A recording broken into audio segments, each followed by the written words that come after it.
এই মুহূর্তের বড় খবর, এই মুহূর্তের একটা বড় খবর, বোমা বিস্ফোরণে উড়ে গেল ব্যবসায়ী সমিতি ও লক্ষ্মী মন্দিরের অফিস ঘরের চাল।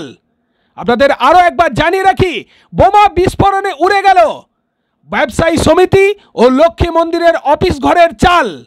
মনে করা হচ্ছে প্রচণ্ড গরমে মজুত করা বোমার বিস্ফোরণ হয় এবং ওই বিস্ফোরণই অ্যাসবেস্টসের চাল সম্পূর্ণ উড়ে যায়। ঘটনা ঘটেছে দক্ষিণ দিনাজপুরের গঙ্গারামপুর থানার অন্তর্গত ঠেঙ্গাপাড়ায়।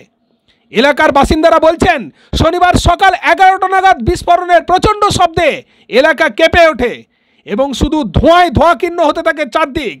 আওয়াজ পেয়ে বাইরে বেরিয়ে তারা দেখেন ঠেঙ্গাপাড়া ব্যবসায়ী সমিতি ও লক্ষ্মী মন্দির কমিটির অফিস ঘর বলে পরিচিত ঘর থেকেই ধোঁয়া বের হচ্ছে। কাছে গিয়ে দেখেন অ্যাসবেস্টস সহ ঘরের জিনিসপত্র চারদিকে ছড়িয়ে ছিটিয়ে পড়ে রয়েছে।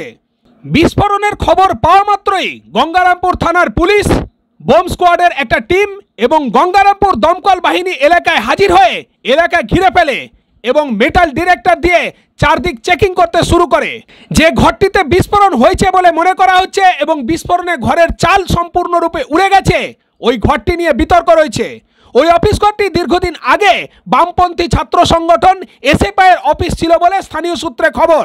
পরবর্তীকালে তৃণমূল তা দখল করে নেয়। যদিও বর্তমানে ঘরটি ঠেঙ্গাপাড়া ব্যবসায়ী সমিতি ও লক্ষ্মী মন্দিরের অফিস ঘর বলেই পরিচিত। এই বিস্ফোরণ বিষয়ে এসডিপিও দীপাঞ্জন ভট্টাচার্য এবং স্থানীয় বাসিন্দারা কি বলছেন তা এই মুহূর্তে আপনাদের সামনে রাখছি, দেখতে দেখুন, সঙ্গে থাকুন। দক্ষিণ দিনাজপুর থেকে Joydeb Maitra report, GP news. সঙ্গে সঙ্গে কিসের আওয়াজ, মানে কিসের শব্দ বলে কি হলো আমরা তো বুঝতে পারি না কিসের। আমরা ভাবছি তো গাড়িটা টাকা বাস্ট হয়েছে এরকম ভাবছি, বিকট আওয়াজ। হ্যাঁ, তারপর দিকে ওখানে ধোঁয়া রাখছে, শুধু ধোঁয়া আর কোনো আওয়াজ আর ধোঁয়া একটাই আওয়াজ হয়েছে। তখন আমরা সব লোকজন এখানে টোটোওয়ালা ছিল, সব তো দৌড় দাদা মতন।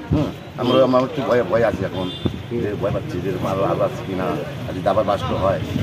তারপরে আমি আমার ফোনটাকে গাড়ি ফোন করলাম। মানে কিসের আওয়াজ হলো, এটা কি মনে করছেন? বমি আওয়াজ, অত ধোঁয়া আসবে কি কোথা থেকে? চারটা লোক উঠে গেছিল। আপনারা কি আতঙ্কে রয়েছেন?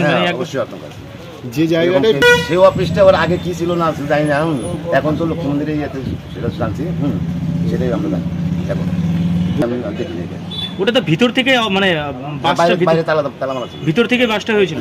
তার মানে কি মনে করছেন, ভিতরে কি মজুত রাখা হয়েছিল? ওটা তো আমরা বুঝতে পারছি। ঠিক আছে, আপনার নাম কি? অমর সরকার। দোকানে খবর পেলাম যে একটা ব্লাস্ট হয়েছে, ঠিক আছে। এখানে সামনেই একটা দোকান দেখতে পাচ্ছেন, খবর পেলাম যে ব্লাস্ট হয়েছে। তারপর আমরা রাশ করেছি, এখন আমরা বিডিএসকে খবর দিয়েছি। তারপর দেখা যাক আস্তে আস্তে কী আনফোল্ড করে। কি মনে হচ্ছে স্যার, কি প্রাথমিকভাবে কি পাচ্ছেন আর কি?